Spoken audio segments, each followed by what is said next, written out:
Hello everyone. So today is Saturday, May 24. Yeah, May 24. So brown out ngayon whole day from 6 o'clock to 6 p.m. And I have already booked classes of 15 already. And I closed some of it kasi usually pag Sabado is 20 plus yung aking booked classes. Pero dahil nga sa brown out ngayon, I limit it to 15. So, I closed some of my open slots para hindi na sila makapasok.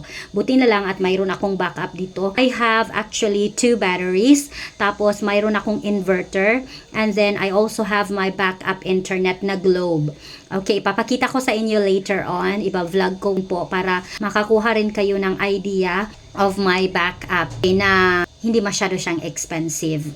Yes. Now, I'm waiting for my 11:30 class. Yan, nandyan na yung estudyante sa loob. Yeah. By the way, teachers, wag niyong kalimutan na mag-pronunciation check. Yeah, so every time ako nagkaklase, I self-check on the pronunciation of the words kasi we all know that parents are very particular of the pronunciation. So, dapat talaga natin siyang i-check.